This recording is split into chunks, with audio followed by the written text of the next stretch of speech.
line up. Like right up. Alright, ladies and gentlemen, let's go. 9.2 are special right triangles. Okay, so remember, recap. 9.1, Pythagorean theorem. 9.2, we're going into what we call special right triangles. Our goals for the day, we're going to define what a special right triangle is. We're going to use our properties of special right triangles to find some side lengths, and then we're going to solve some real-world application with them as well. Our success criteria, there's 3 things I think you should be able to do to be successful in this lesson. All right? Number 1, you need to first off identify what the special right triangles are by their angles. Number 2, you're going to have to use the property of special right triangles. We're going to learn, let's see here, 3 different formulas based on these special right triangles that are going to help us find missing side lengths. And probably the biggest part of our success criteria, guys, is do you know the relationship between the sides of the special right triangles and their angles, all right? The sides of the special right triangles and their angles is what everything is kind of about, all right? You have a question, TJ? No? Alright, so listen on up. What I want you guys to do here, I have a blank sheet here because you're going to have a blank canvas as well too. So what I want you to do is on your papers to draw what you think an isosceles right triangle looks like and label the heck out of it. Everything that you can think of, label from that isosceles right triangle. That's all I'm telling you is isosceles right triangle. Make as many labels on there as you possibly can from what you know about that single phrase. I'll give you about 45 seconds.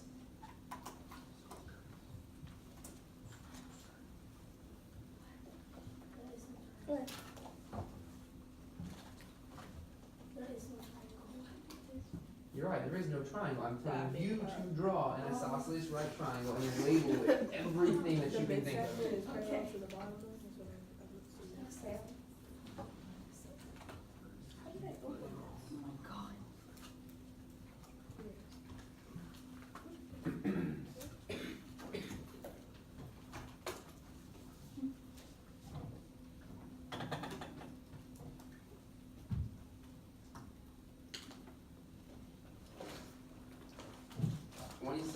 Everything that you can think of. Isosceles right triangle. I don't look at isosceles right triangle. That's all you gotta get. Yeah, basically. Alright, let's take a look here real quick. So everybody should have started off with at least something that looks like that because it has a right triangle involved. Now, let's hear from you guys. What are some things that you labeled? Spence, one of them. The 2 legs are the same. So we have 2 congruent legs, so it starts to look like that a little bit. Then, The other 2 angles are congruent. so you said the other 2 angles are congruent, alright? More information. I don't know if it matters, but like the hypotenuse I put is greater than the 2 legs. Like, Okay, we'll kind of put that off to the side. Hypotenuse is going to be greater than 2 legs. Yeah, yes, okay. Spence. 2 angles opposite of the right angle are going to be 45. Alright, so specifically they are 45 degrees, alright? What about the sides themselves? Do they have value? Each side, not hypotenuse, x. Okay, so we're going to call the ones that aren't the hypotenuse x, give them some actual value to them, okay? Alright, so now think about what we know from 9.1, Pythagorean theorem, right triangles, all that kind of stuff. From there, now, if you did not put x and x for your legs, you should start kind of thinking and think about what could I possibly do to find the hypotenuse. Can we label the hypotenuse, Leilani? So she's going to say x root 2, alright? And that is a pretty strongly labeled isosceles right triangle. Where did she get x root 2 from? Well, what I want you to do is I want you to imagine that this is c squared. Or excuse me, it's c, not c squared. And solve for c. Go.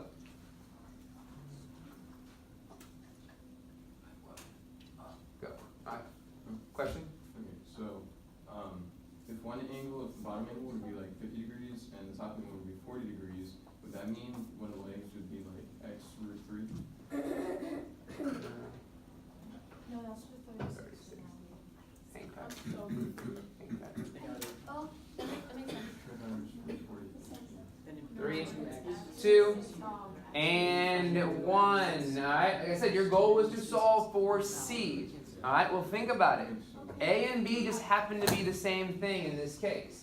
So you have x squared plus x squared equals c squared. Well, this becomes 2x squared equals c squared. To get c by itself, I will root both sides, and the square root of x squared is simply x. So x root 2 is the value of c, and that's exactly what she had told us before. And that, ladies and gentlemen, is what we call a 45-45-90 triangle. All right? So this is the first of our two special right triangles that we're going to be talking about here today. What makes a 45-45-90 interesting, all right, is the fact that it gives us some information about the hypotenuse because of the equality of the legs, all right? It gives information about the hypotenuse because of the equality of the legs themselves. So what I mean by that is basically we have ourselves a formula, all right, to find the hypotenuse given the legs are the exact same thing. And that formula is kind of just what Leilani said, that the hypotenuse equals the leg times root 2, or we called it x times root 2. So this is going to be a formula we are going to use, okay? There's two things that we can solve for, all right? There's two things that we can solve for using this formula. What's the first most common sense one? Hypotenuse.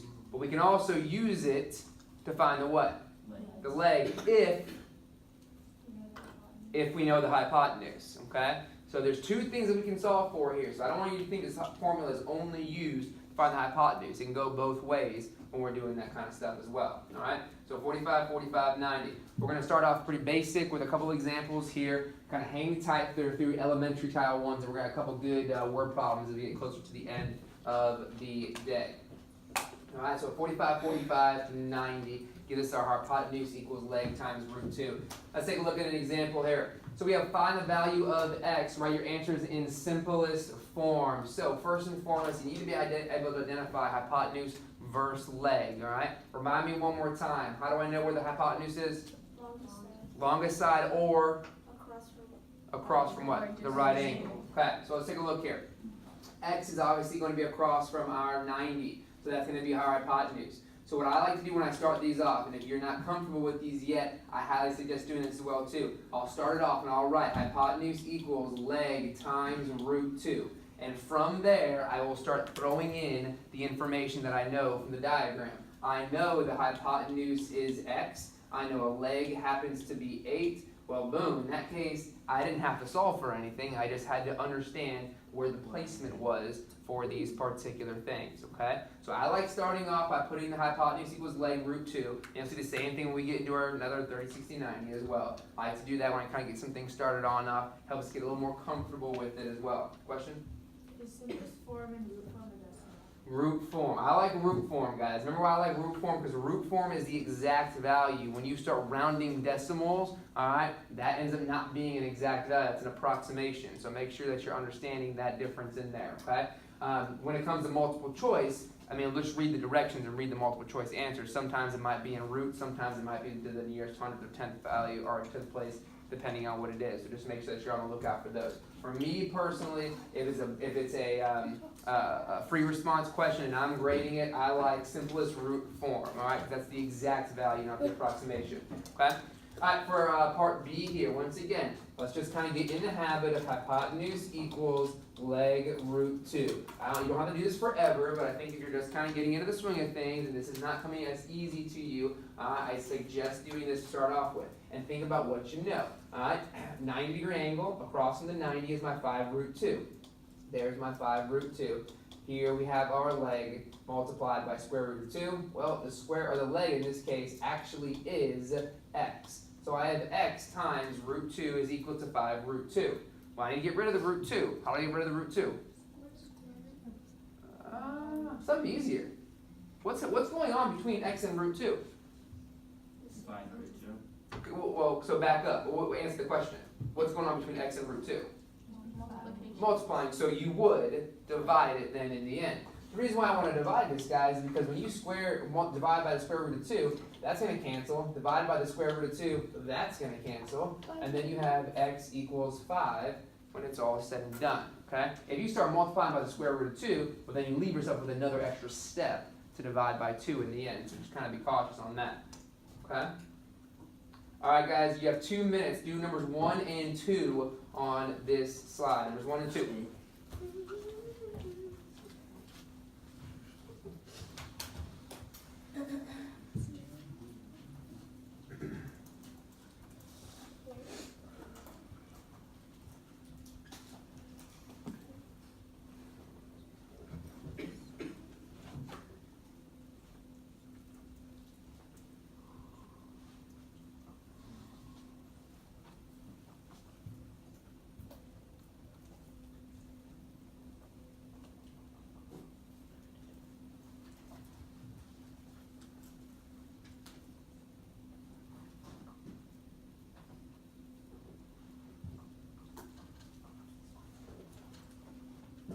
Minute.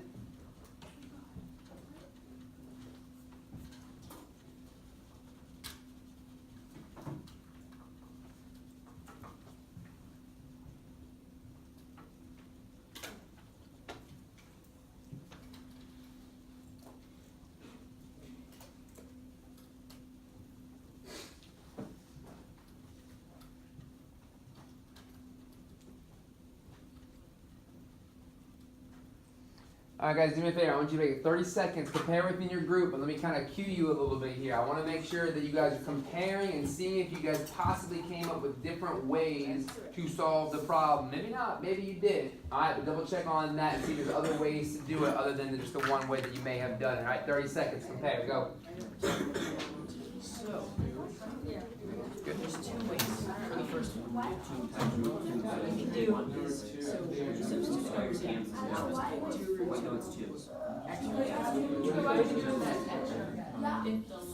are 2 and then the hypotenuse is like 2 root 2. So if you plug in the formula, you just plug in the legs and get the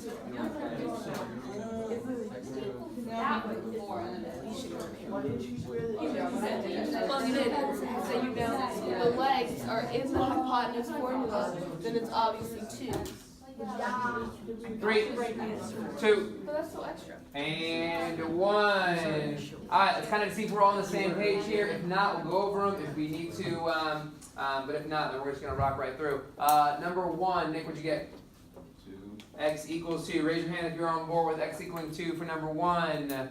Perfecto mundo. And then number 2, Cohen, what'd you get for number 2? Y equals what? I got 2. Y equals 2 as well. Raise your hand if you're on board with y equaling 2 for that one. Alright guys, I hope those hands are truthful. Moving right along into our second part of the day. So our success criteria said that we were going to look into 2 different special right triangles. You need to be identify both of them. The first one, check it off the list. We've got 45, 45, 90 in the book. Now we've got our 30, 60, 90 that we're going to be dealing with, okay? The 30, 60, 90 is a little bit, I don't want to say trickier, but it's a little bit more interesting, alright? Why does it make it a little bit trickier / interesting? What all of a sudden is happening within these legs? Math. Yeah. They're not congruent anymore, right? So these legs are not going to be congruent because if the 30 and the 60 are changing values, they're not the same thing anymore, then the legs are not going to be either, okay? So now, there is 2 new formulas, all right? Or 2 new things that are kind of derived from our 30, 60, 90. The first one is that the hypotenuse is equal to the shorter leg multiplied by 2. How do I know where the shorter leg is, Jasmine? Because you look at the value. Kind of, sort of ish, but what if they only give us partial materials? Cameron? It's across on the right, like, angle. Which angle? Oh, Be specific, guys. The type of triangle we do. It's called a 30, 60, 90 triangle, so which one? 30. The 30, right? So the shortest leg is across from the smallest angle. In this case, the 30, 60, 90 will be 30. All right? Thus, the longer leg will be across from the longest leg. See how I'm wording these questions, all right? Longest leg, the 60. If I said longest side, then you would say it was across from the 90. All right? So be careful with that. Longest side is your right angle, all right? Your longest leg is across from your 60, and then your shortest leg is across from your 30. So be careful on how I'm asking or how you are asked those types of questions in there, okay?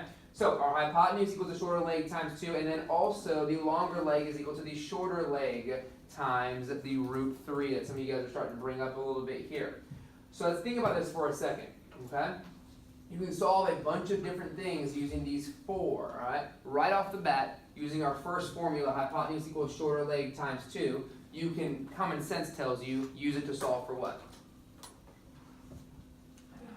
The hypotenuse, right? And then it's kind of, let's say I am given a hypotenuse, I can solve for the shorter leg, all right? On the other side of the spectrum, we have our longer leg equals shorter leg times square root of 3. So common sense says that we can go ahead and solve for the longer leg, but if we're given the longer leg, we can go ahead and solve for the shorter leg using this one as well too. So both of them involve the shorter leg. Your job is going to be, when do I use the hypotenuse one and when do I use the longer leg one? Because what's going to happen a lot of times, it's a combination of them both. Could you, like, since they both include, like, hypotenuse equals the shorter leg and the longer leg equals the shorter leg, could you, like, plug it in, like, you know, transitive property where they both equal the same thing and, like, so you can use it? So you're almost thinking kind of like substitution, right? Yeah. Yeah, your substitution. So yeah, at some point you probably could take whatever the shorter leg is and substitute it back on in, which we'll kind of see here in a little bit. I think it's going to be easier than what you're thinking though. I think you're thinking more like 2 equations, start substituting in like systems of equations. It's going to be a little bit easier though. We're going to be able to substitute numbers back on it instead. Okay? Alright, let's take a look here. Start some values off real simple. Find the values of x and y and write your answer in simplest form. So, okay, I have to go ahead and write what the equations are. So, let's see if you guys remember it already. Hypotenuse is equal to what? Shorter leg times 2. Okay.